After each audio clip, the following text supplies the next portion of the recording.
Assalamualaikum warahmatullahi wabarakatuh. Kami dari kelompok 1 akan mempresentasikan hasil diskusi kami tentang pengertian pasar modal dan sejarahnya di Indonesia. Kelompok kami beranggotakan saya sendiri, Indah Novita Andriani, yang kedua Alfionita Alfia Hanum, dan yang ketiga RR Violita Anissa Titania. Pembahasan yang pertama yaitu pasar modal. Pengertian pasar modal sendiri adalah pasar yang mempertemukan pihak pemilik dana yang disebut pemodal atau investor dan pihak yang membutuhkan dana yang disebut emiten atau perusahaan yang sudah masuk bursa atau go publik. Di mana pihak yang memiliki dana, unit surplus, dengan pihak yang membutuhkan dana, yaitu unit defisit, melakukan pertemuan di pasar modal tersebut. Pada pemodal, menggunakan instrumen pasar modal untuk memerlukan investasi portofolionya sehingga pada akhirnya dapat memaksimumkan penghasilan. Menurut UU I nomor 8 tahun 1995, pasar modal didefinisikan sebagai kegiatan yang bersangkutan dengan penawaran umum dan perdagangan efek, perusahaan publik yang berkaitan dengan efek yang diterbitkan, serta lembaga profesi yang berkaitan dengan efek. Kemudian menurut para ahli, yang pertama, menurut Sunariyah, pasar modal adalah suatu sistem keuangan yang terorganisasi, termasuk di dalamnya adalah bank-bank komersial dan semua lembaga perantara di bidang keuangan, serta seluruh surat-surat berharga yang beredar. Sedangkan dalam arti sempit, pasar modal adalah suatu pasar yang disiapkan untuk memperdagangkan saham-saham, obligasi-obligasi, dan jenis surat berharga lainnya dengan memakai jasa perantara perdagangan efek. Yang kedua, menurut Marzuki Usman, pasar modal didefinisikan sebagai perdagangan instrumen keuangan atau sekuritas jangka panjang, baik itu menurut pemodal sendiri, yaitu stok, maupun hutang, yaitu bonds, baik yang diterbitkan oleh pemerintah maupun oleh perusahaan swasta. Yang ketiga, menurut Fahmi dan Hadi, pasar modal adalah tempat di mana sebagai pihak khususnya perusahaan menjual saham dan obligasi dengan tujuan dari hasil penjualan tersebut nantinya akan dipergunakan sebagai tambahan dana atau untuk memperkuat dana perusahaan. Sehingga dapat disimpulkan bahwa pasar modal adalah tempat pertemuan antara pihak yang memiliki kelebihan dana atau investor dengan pihak yang memerlukan dana atau disebut perusahaan dengan cara memperjualbelikan sekuritas baik berupa saham, obligasi, maupun jenis surat berharga lainnya melalui jasa perantara perdagangan efek. Sejarah pasar modal di Indonesia. Sejarah pasar modal di Indonesia. Dalam perkembangan pasar modal di Indonesia, kegiatan jual beli saham dimulai pada abad ke-19. Menurut buku Evententis yang dikeluarkan oleh Vangeringford dan Evenhedey pada tahun 1939, jual beli efek telah berlangsung sejak 1980. Pada tanggal 14 Desember 1912, Amsterdam's Efeksbeurs mendirikan cabang bursa efek di Batavia. Pasar modal ketika itu didirikan oleh pemerintah Hindia Belanda untuk kepentingan pemerintah kolonial atau VOC. Tahun 1912, yaitu masa penjajahan, berdirinya VOC oleh Belanda di Batavia atau Jakarta untuk memperjualbelikan saham dan obligasi perusahaan Belanda yang beroperasi di Indonesia. Sempat ditutup pada tahun 1914 karena Perang Dunia ke-1, namun kemudian dibuka kembali pada tahun 1918. Tahun 1925, masa Perang Dunia Kedua. Perkembangan pasar modal di Batavia sangat pesat sehingga didirikan lagi bursa di Surabaya dan Semarang. Resesi ekonomi, Perang Dunia Kedua, dan penjajahan Belanda membuat bursa Semarang dan bursa Surabaya ditutup pada tahun 1929 dan bursa Jakarta pada tahun 1940. Tahun 1952, yaitu masa Orde Lama, Bursa Efek Jakarta atau BEJ dibuka kembali dan operasionalnya dilakukan oleh Perserikatan Dagang Uang dan Efek yang beranggotakan Bank Negara, swasta, pialang efek. Tahun 1977 sampai dengan 1987, yaitu masa Orde Baru, perkembangan pasar modal mengalami keluasan karena prosedur emisi saham dan obligasi yang terlalu ketat, adanya batas fluktuasi harga, dan lain sebagainya. PT Senam Cibinong adalah perusahaan pertama yang dicatat oleh saham Bursa Efek Jakarta pada saat itu. Kemudian pada tahun 1987 sampai dengan 1988, pasar modal mulai bergairah setelah muncul paket kebijaksanaan pada tahun 1987 dan 1988 yang menyederhanakan syarat emisi saham dan obligasi, menghapus pungutan, menghapus batasan fluktuasi saham, dan memberi dorongan bagi swasta untuk masuk ke dalam pasar modal.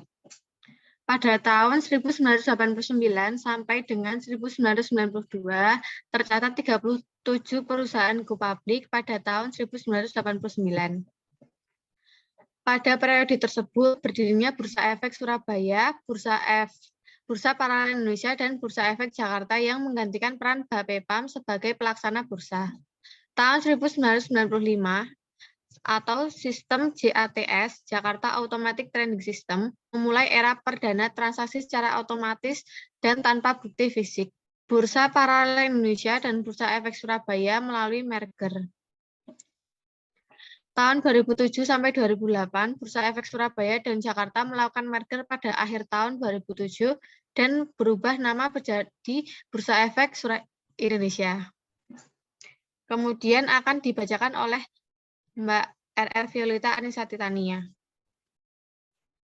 Baik, saya RR Violeta akan melanjutkan presentasi. Jelas tentang Bursa Efek Indonesia. Bursa Efek adalah pihak yang menyelenggarakan dan menyediakan sistem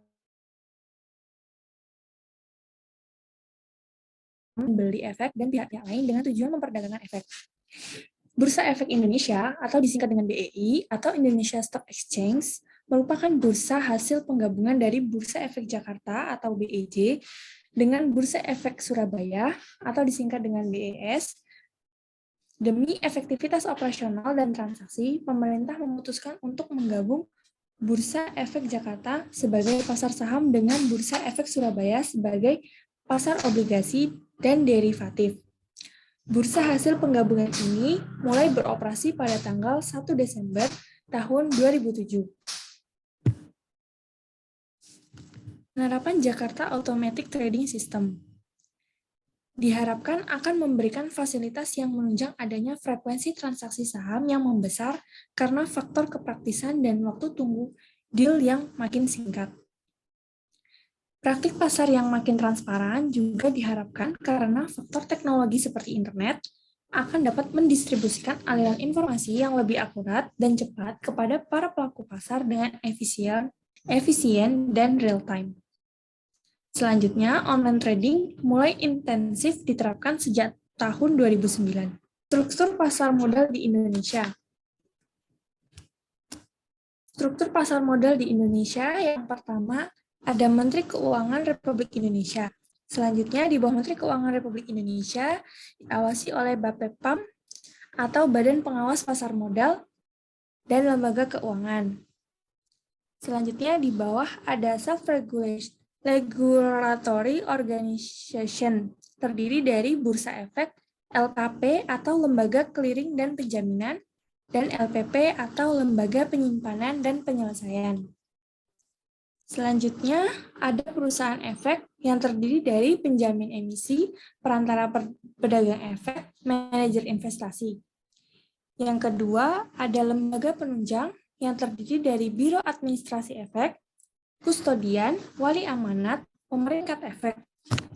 Yang ketiga, ada profesi penunjang yang terdiri dari akuntan, konsultan hukum, penilai, dan notaris. Selanjutnya ada pemodal, yang terdiri dari pemodal domestik dan pemodal asing. Selanjutnya, emiten yang terdiri dari perusahaan publik dan reksadana. Adapun wewenang Bapepam, yaitu yang pertama, memberikan izin usaha kepada Bursa Efek, KPEI, KSEI, reksadana, perusahaan efek, penasihat investasi, dan Biro Administrasi Efek. Yang kedua, memberikan izin orang perseorangan kepada wakil penjamin emisi efek, wakil perantara pedagang efek, wakil manajer investasi, dan wakil agen penjual reksadana. Yang ketiga, memberikan persetujuan bagi bank kustodian. Yang keempat, mewajibkan pendaftaran kepada profesi penunjang pasar modal, yaitu notaris, konsultan hukum, penilai, dan akuntan publik. Yang kelima, menetapkan persyaratan dan tata cara pendaftaran. Yang keenam, melakukan pemeriksaan dan penyidikan. Selanjutnya akan dilanjutkan oleh Mbak Alfionita Alifahani. Terima kasih.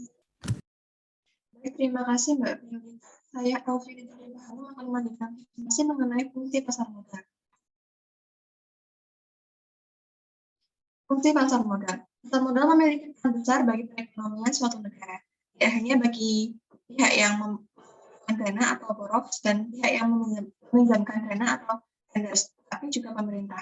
Adapun fungsi dari pasar modal antara lain, pertama sebagai sumber menghimpun dana, yang kedua sebagai alternatif investasi para investor, yang ketiga menghimpun dana modal pasar modal relatif rendah, yang keempat pasar modal akan mendorong perkembangan investasi. Sebagai sumber penghimpun dana yang dimaksudnya yaitu untuk memungkinkan perusahaan menerbitkan surat berharga atau sekuritas, surat tanda hutang, obligasi dan bonds, maupun surat tanda kepemilikan atau saham. Dengan memanfaatkan sumber dana dari pasar modal tersebut, perusahaan dapat terhindar dari kondisi debt ratio yang tinggi. Yang kedua, sebagai alternatif investasi para investor. Pasar modal memberikan kesempatan kepada para investor untuk membentuk portfolio investasi dengan mengharapkan keuntungan yang lebih dan sanggup menanggung sejumlah risiko tertentu yang mungkin terjadi. Yang ketiga, penghimpunan dana modal pasar modal relatif rendah. Pasar modal sebagai penghimpun dana bagi perusahaan yang membutuhkan biaya yang relatif kecil dengan melalui penjualan saham daripada perusahaan harus meminjam ke bank. Yang keempat, pasar modal akan mendorong perkembangan investasi. Dengan adanya pasar modal, pemerintah terbantu dalam memobilisasi dana masyarakat. Para pemodal yang melakukan investasi di pasar modal dengan sendirinya akan menambah jumlah investasi. Hal ini dikarenakan perusahaan yang menerima dana dari masyarakat akan meningkatkan usahanya. Selanjutnya mengenai manfaat pasar modal. Pasar modal dapat dirasakan manfaatnya oleh investor, emiten, pemerintah, maupun lembaga penunjang, yaitu satu sebagai tempat investasi bagi investor yang ingin berinvestasi di aset keuangan. Kedua, meningkatkan kekayaan dalam bentuk kenaikan harga dan pembagian keuntungan. Ketiga, salah satu sumber pembiayaan jangka panjang bagi perusahaan dalam mengembangkan usahanya. Yang keempat, sebagai tempat untuk penyebaran kepemilikan perusahaan kepada masyarakat. Yang kelima, salah satu industri yang sangat terbuka dan menjunjung tinggi profesionalisme sehingga akan mendorong iklim usaha yang sehat. Selanjutnya, contoh soal untuk yang pertama, menurut pengertiannya, apa yang membedakan pasar uang dan pasar modal? Jadi, pasar uang adalah tempat diperdagangkannya atau surat berharga yang mempunyai jangka waktu tempo kurang dari 1 tahun. Untuk pasar modal sendiri adalah pasar di mana diperjualbelikan dana-dana jangka panjang seperti saham, obligasi, dan surat-surat berharga lain yang berjangka waktu lebih dari 1 tahun. Untuk contoh soal yang kedua, siapa saja pelaku pasar modal? Yang pertama, pelaku pasar modal adalah emiten, pihak yang bermaksud atau telah melakukan emisi efek, artinya menawarkan efek untuk dijual atau diperdagangkan. Yang kedua, perusahaan efek, yaitu perusahaan yang telah memperoleh izin usaha dari BPPM untuk menjalankan suatu atau berbagai kegiatan sebagai penjamin emisi efek, antara perdagangan efek dan manajer investasi atau penasehat investasi. Yang ketiga, reksadana. Emiten yang kegiatan utamanya melakukan investasi kembali atau perdagangan efek. Yang keempat, perusahaan publik, yaitu perusahaan yang sahamnya dimiliki oleh lebih dari 100 orang pemegang saham dan mempunyai modal setor sekurang-kurangnya 2 miliar wajib didaftarkan pada BPPM. Yang terakhir, investor. Investor baik perorangan atau perusahaan sudah menjadi anggota atau nasabah efek bisa melakukan investasinya untuk membeli efek yang ditawarkan oleh para emiten. Untuk soal yang ketiga dan yang terakhir yaitu bagaimana kita mengetahui suatu pasar modal dapat dikatakan efisien. Pasar modal dapat dikatakan efisien apabila secara informasional Harga sekuritasnya menggambarkan semua informasi yang relevan. Semakin cepat dan cepat informasi sampai ke calon investor dan dicerminkan pada harga saham, maka pasar modal yang bersangkutan semakin efisien. Terima kasih. Sekian presentasi dari kelompok kami. Banyak salah dan kurangnya kami mohon maaf. Assalamualaikum warahmatullahi wabarakatuh.